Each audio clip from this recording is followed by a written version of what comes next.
नमस्कार दोस्तों, एक बार फिर से इस कहानी में आपका स्वागत है। तो चलिए आज का अध्याय शुरू करते हैं। रूही कमरे से बाहर आती है और लोगों को इधर-उधर पड़ा देखकर समझ जाती है कि यहाँ जरूर कुछ हुआ होगा और किसी ने उन्हें मार दिया है। और फिर उसका भाई कहता है, बहन, यहाँ एक भी व्यक्ति जीवित नहीं बचा है, सभी मारे गए हैं। रूही कहती है, ठीक है, सभी मर गए, कोई बात नहीं, लेकिन मांस कहाँ है? वह बताता है कि मांस अभी भी उसी जगह पर है जहां पहले था। और फिर वह उससे कहती है कि जल्दी से एक गाड़ी बुलाओ और उसमें सामान लोड करो, फिर हम यहां से निकलने की तैयारी करेंगे। वह तुरंत एक कंटेनर बुलाता है और वहां से वह सारा सामान कंटेनर में लोड करके ले जाता है। फिर उसका ध्यान टायर के निशानों पर जाता है। उसे देखकर वह सोचने लगती है। उसका भाई उसकी तरफ देखता है और पूछता है, अरे बहन, तुम्हें कुछ पता चला है क्या? उसकी बहन मुस्कुराते हुए कहती है, हमारे सभी आदमियों को मारने की क्षमता किसमें है? अब लगता है कि उससे मिलना जरूरी है। इधर हमारा हीरो अपने विला में बैठा हुआ था और उसे सिस्टम पर नए टास्क दिखाई दे रहे थे। सिस्टम से पता चलता है कि मिशन का विषय समुदाय का विस्तार करना है और टास्क जरूरी है। समुदाय की रेटिंग को जितना हो सके उतना अच्छा बनाओ और मौजूदा रेटिंग 2 है। हमारा हीरो समझता है कि मुझे समुदाय की रेटिंग जोड़नी है, लेकिन इसे जोड़ना कैसे सही होगा? उसे पता था कि जमीन तो काफी है, लेकिन दूसरों का अनादर करने वाले आदमी का शुक्रिया अदा करना चाहिए।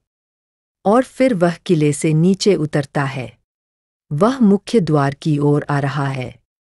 हमारे हीरो को देखकर सभी खुश हो जाते हैं, क्योंकि हमारे हीरो ने उन्हें एक सुरक्षित जगह दी और उन्हें रहने के लिए सब कुछ दिया, खाना, पानी, पीना।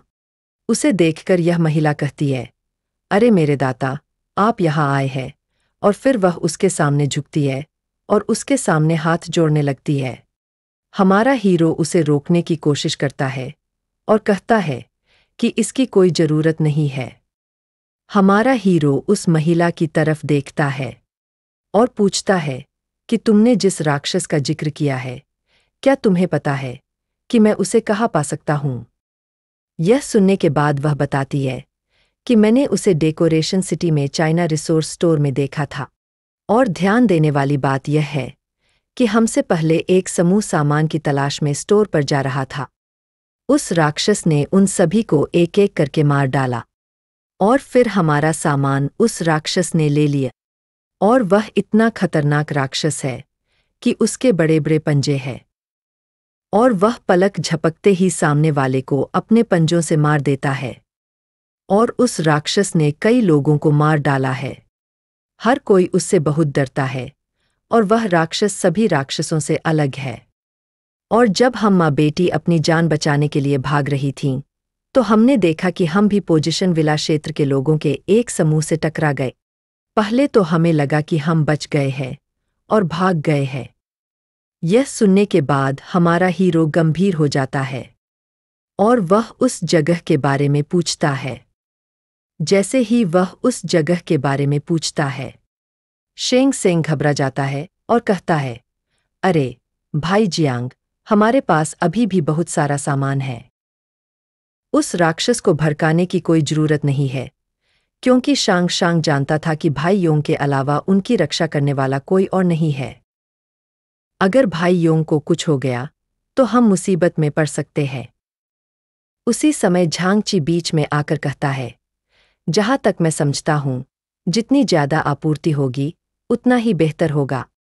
हमारा नायक उसे बगल से देखता है और कहता है, सबसे महत्वपूर्ण बात यह है कि डेकोरेशन सिटी हमसे 2 किलोमीटर से भी कम दूरी पर है।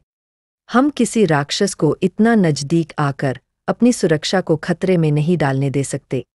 हमें उस पर हमला करना चाहिए, इससे पहले कि वह हम पर हमला करे। यह सुनकर महिला अपने हाथ से पेन गिरा देती है। वह घबरा जाती है और कहती है, अरे मेरे शुभचिंतक भाई, वहां मत जाओ, वह राक्षस बहुत खतरनाक है।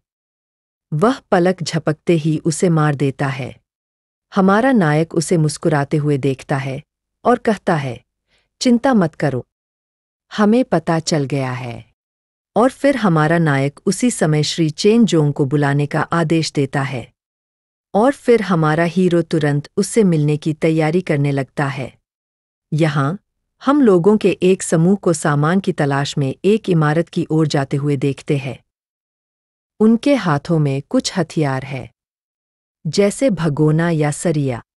उनमें से एक कहता है, मैं आपको बताना चाहता हूं कि मुझे याद है कि पास में एक बड़ा सुपरमार्केट है।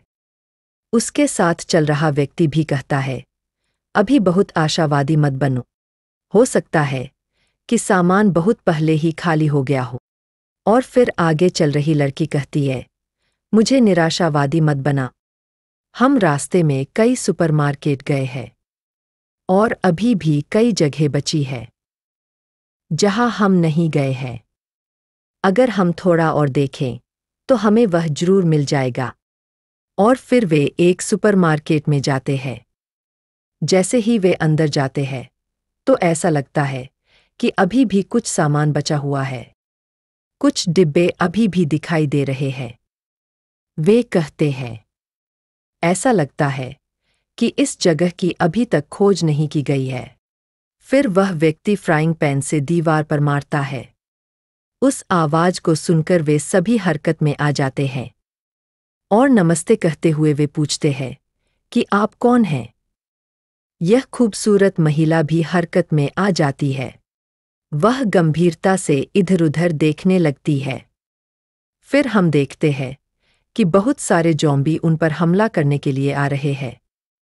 जैसे ही वे उनके करीब पहुंचते हैं, लड़की उन सभी को एक साथ जमीन पर गिरा देती है और उन्हें मार देती है। यह देखकर समूह में सभी लोग खुश हो जाते हैं कि अरे वाह, वे मारे गए इतनी आसानी से। सबको वो जगह बहुत पसंद आ रही थी। सब उसके बारे में बात करने लगे, यहाँ रहना अच्छा रहेगा। फिर अचानक हमें वो खतरनाक ज़ॉम्बी फिगर दिखाई देता है जो एक जगह चुपचाप खड़ा था और वो खड़ा होकर उन्हें घूर रहा है। उन्हें देखकर वो समझ गया कि ये सब नए शिकार है। लेकिन यहाँ ये लोग इस बात से अनजान होकर उस जगह का मजा ले रहे हैं। वहाँ अभी भी कुछ सामान पड़ा हुआ था। उसे देखकर वो खुश हो जाते हैं और कहते हैं, अरे वाह, ये चीनी नववर्ष के लिए है। और फिर ये महिला अपने हाथ से इशारा करके कहती है, अरे वाह, उस बिस्तर को देखो, वो बिस्तर कितना अच्छा है। और ये एक अच्छा बिस्तर है। फिर तुरंत जाकर उस बिस्तर पर लेट जाती है और कहती है, मुझे कोई परवाह नहीं, मैं यही रहना चाहती हूँ। वो जगह पाकर सब बहुत खुश थे। कोई भी वहाँ से जाना नहीं चाहता था। उनमें से कुछ ने वहाँ से जाने को कहा और कुछ ने वहीं रहने को कहा। और फिर वो दोनों सिगरेट पीने के लिए बालकनी की तरफ बढ़ते हैं और फिर लाइटर जलाकर वो सिगरेट पीने लगते हैं। तुम क्या कहते हो? वह पूछता है। क्या हम वाकई यहाँ रहने आए हैं? दूसरा व्यक्ति जवाब देता है, इस शॉपिंग मॉल में कई प्रवेश द्वार है और हम निकास द्वार पर है, जिससे बचाव मुश्किल हो जाता है। और यह आपूर्ति में भी समृद्ध है और इसे आसानी से दूसरों द्वारा निशाना बनाया जा सकता है, इसलिए यहाँ रहना खतरे से खाली नहीं है। लेकिन जब हम अभी यहाँ आए हैं तो मैंने वहाँ एक 2 मंजिला इमारत देखी है जो काफ़ी, यही वह कह पाता है जब अचानक एक तेज ब्लेड उसके सीने में चुभ जाती है और फिर जो भी उसके सामने होता है वह पीछे से आता है, यह कहते हुए कि यह पतली त्वचा और नरम मांस है, इसका स्वाद अच्छा होगा। ब्लेड सीने में चुभने के कारण व्यक्ति की मौके पर ही मौत हो जाती है या वह इसे देखकर पूरी तरह से डर जाता है और वह तुरंत बचाव मदद कहते हुए वहां से भाग जाता है। सब उसकी तरफ देखने लगते हैं कि ऐसा क्या हुआ जो वह इतनी तेजी से रोता हुआ आ रहा है। फिर हम देखते हैं कि ज़ॉम्बी आगे आता है और पलक झपकते ही उसके सीने में ब्लेड से हमला कर देता है और उसे जमीन से ऊपर उठा देता है, इतना ऊपर कि उसका बैग नीचे गिर जाता है। और उसे उठाने के बाद वो उसे बीच से फाड़ देता है।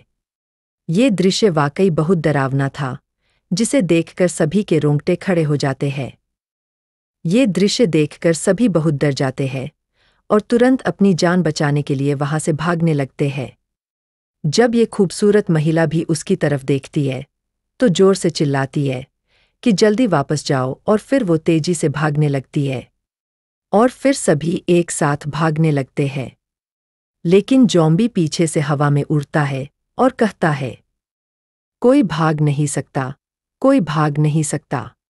ये कहकर वो हंसने लगता है और वो पीछे से एक लड़की पर हमला करता है और अपना तेज ब्लेड उसके सीने में घुसा देता है।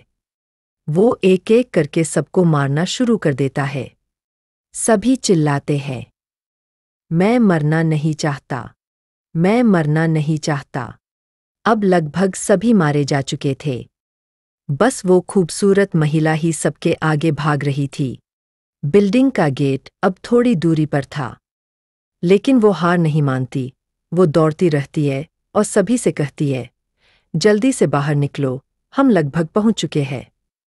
लेकिन तभी एक भयानक हमला होता है और वो खूबसूरत लड़की जमीन पर गिर जाती है। दोस्तों, ये अध्याय यही खत्म होता है। अब देखना है कि यह हमला उस खूबसूरत लड़की पर हुआ है, यह उस ज़ॉम्बी पर हुआ है। इसे देखने के लिए चैनल को सब्सक्राइब करें और बेल आइकन दबाएं ताकि आने वाला वीडियो आप सबसे पहले देख सके।